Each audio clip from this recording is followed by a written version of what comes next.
Hello everyone, welcome to Zenith Guru. आज हम क्या पढ़ेंगे? आज हम जानेंगे कंपोनेंट्स ऑफ मैप के बारे में।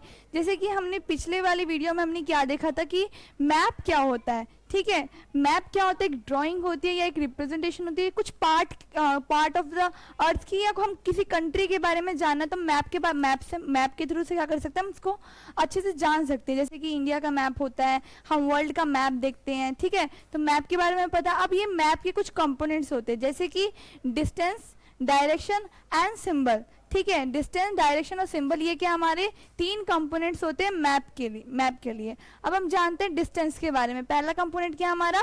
डिस्टेंस है। ठीक है, अब डिस्टेंस देखो, अब मैप तो छोटा सा होता है, तो जो अर्थ की बात करें, पूरे वर्ल्ड की बात करें, जो कंट्रीज होती है वो तो बहुत बड़ी बड़ी होती है। तो उस मैप में कैसे आती है? हम कैसे मेजर कर सकते हैं कि जो वो कंट्री है वो इतने किलोमीटर के, मतलब इतने एरिया की है या इतना वो है। तो इस तरीके जो ये डिस्टेंस होता है या इसका जो एरिया होता है वो हम कैसे मेजर कर सकते हैं कि हाँ वो कंट्री इतनी है, क्योंकि उस मैप में तो छोटा सा दिखता है।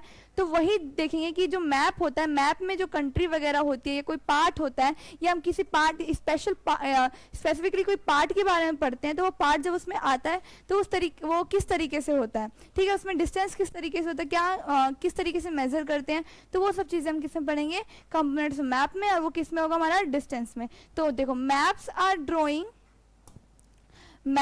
drawing which reduce the entire world or a part of it to fit on a sheet of paper। तो मैप क्या होता है? एक ड्राइंग होती है जो क्या करते हैं, जो पूरा वर्ल्ड होता है उसको एक पेपर में ला देता है, यानी पूरा पेपर में वो पूरा ड्रॉ कर देता है उस चीज को, जिससे हम क्या कर सके, उस चीज को हम अच्छे से समझ सकेंगे।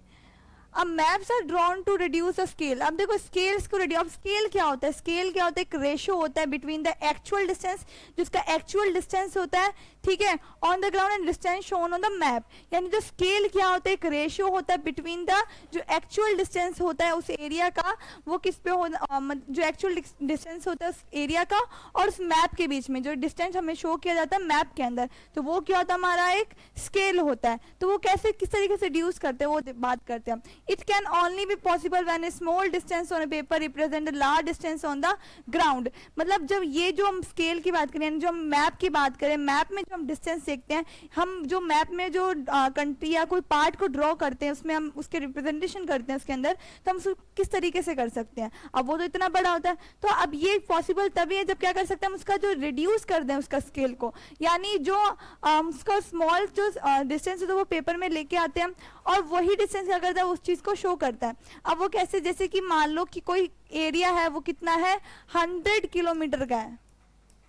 ठीक है, तो हमने इसको क्या लिख दिया कि जो 1 सेंटीमीटर या 1 मीटर है वो कितना होगा? 100 किलोमीटर। यानी जो मैप के अंदर जो 1 सेंटीमीटर होगा वो कितना होगा? 100 किलोमीटर होगा रियलिटी में। ठीक है, कि जो भी एरिया है वो मान लो कि जो कुछ एरिया, ये मान लो यहाँ पे हमारा ये पूरा मैप है, इस यहाँ पे एक एरिया है जो कि कितना है रियलिटी में, यानी एक्चुअल जो इसका डिस्टेंस है, जो एक्चुअल जो एरिया वो इसका कितना है, मान लो कि ये है 40,000 किलोमीटर। ठीक है, कितना है? 40,000 किलोमीटर। अब मैंने ये बोल दिया कि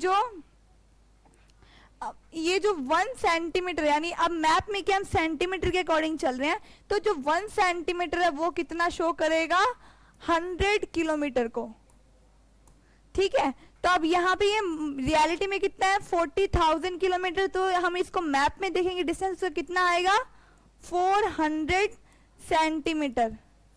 ठीक है, अब इस तरीके से हम क्या कर सकते हैं? कैलकुलेट कर, इस तरीके से हम समझ भी सकते हैं कि जो रियलिटी में जो एक्चुअल जो डिस्टेंस होता है वो हम मैप में क्या किया, हमने एक लिमिट सेट कर दी है कि इतना जो सेंटीमीटर होगा वो इतने किलोमीटर के बराबर होगा, या इतना मीटर जो वो इतने किलोमीटर के बराबर होगा। तो इस तरीके से क्या करते हैं, हम एक स्केल ले आते हैं। यानी एक स्केल क्या होता है? हमारा एक रेशो होता है किसके बीच में? Between the actual distance and the distance shown on the map.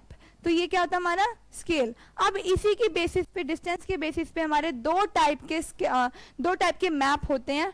वो क्या होता है? हमारा small scale map and large scale map.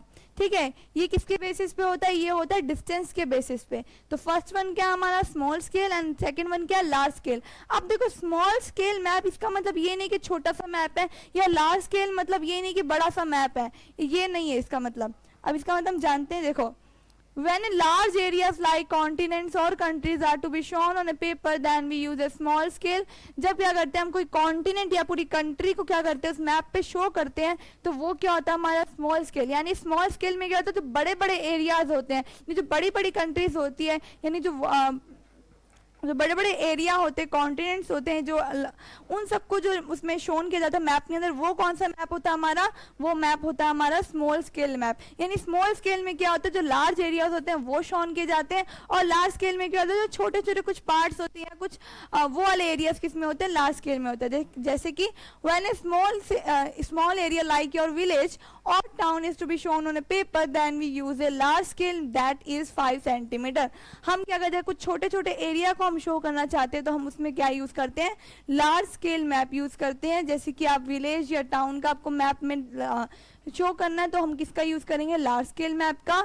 That is 5 centimetre on the map shows 500 metre. जो कि देखो 5 सेंटीमीटर जो है वो कितना शो कर रहा है, वो कर रहा है 500 मीटर शो कर रहा है. ठीक है, कितना शो कर रहा है, 500 मीटर. यानी 1 सेंटीमीटर कितना शो कर रहा है, 100 मीटर. तो आप देखो on the map shows 500 metre only on the ground, it is called large scale map. यानी 5 सेंटीमीटर हमें किस पे शो कर रहा है, मैप पे शो कर रहा है. लेकिन जो रियलिटी यानी ऑन ग्राउंड इस पे कितना शो है, वो 500 मीटर्स ओनली. ठीक है, आप देखो स्मॉल स्केल क्या, जैसे 5 सेंटीमीटर वो मैप में कितना शो कर रहा है, 500 किलोमीटर. देख रहे हो, ये सिर्फ 500 मीटर है, यहाँ कितना है 500 किलोमीटर. यानी कितनी ज्यादा अमाउंट है. यानी हमने जो लार्ज एरियाज जो होते हैं उनको किसमें हमने डाला है, वो स्मॉल स्केल मैप में आता है, जिसमें हम क्या करते हैं, जो 5 जैसे कि हमने एग्जांपल है, जो 5 सेंटीमीटर उसको हमने कितना इक्वल दिया, 500 किलोमीटर. इट मीन जो 1 सेंटीमीटर होगा वो कितना होगा हमारा, 100 किलोमीटर का होगा. ठीक है, तो ये हमारा क्या होगा, ग्राउंड का. तो इससे हम क्या कह देंगे, स्मॉल स्केल मैप. तो जो लार्ज स्केल मैप होता है वो देता है क्या, हमें ज्यादा इन्फॉर्मेशन देता है. जो लार्ज स्केल मैप क्या था, वो हर एक पर्टिकुलर एरिया कुछ पार्ट का जो है हमें ज्यादा इन्फॉर्मेशन, उसके बारे में बहुत ज्यादा इन्फॉर्मेशन देता है compare to small scale map. ठीक है, तो large scale map give more information than a small scale maps. तो ये था हमारा मैप के बारे में, जिसमें हमने क्या पढ़ा, कंपोनेंट्स ऑफ मैप के बारे में, जिसमें हमने क्या देखा कि मैप के 3 कंपोनेंट देखे, डिस्टेंस, डायरेक्शन. ठीक है, इन सब के बारे में हमने देखो इसमें हमने क्या देखा, डिस्टेंस, डायरेक्शन, सिंबल, ये हमारे 3 कंपोनेंट थे. जिसमें हमने आज क्या कवर अप किया, हमने कवर अप किया डिस्टेंस के बारे में, कि डिस्टेंस जो हम किस तरीके से करते हैं, हम रेड्यूस कर देते हैं स्केल को. और वो स्केल क्या होता है स्नैप के अंदर, वो स्केल क्या होता है, is the ratio between the actual distance on the ground and the distance on the paper. जो उस पेपर में मैप पे जो शो किया जाता है वो क्या होता है, हमारा स्केल होता है. अब इसी की बेसिस पे, डिस्टेंस के बेसिस पे हमने 2 टाइप के मैप देखे, small scale map and large scale map. जो लार्ज स्केल मैप होता है वो हमें ज्यादा इन्फॉर्मेशन देता है as compare to small scale map. तो ये था हमारा मैप का टॉपिक. अब मिलते हैं हम नेक्स्ट वीडियो में. Thank you for watching.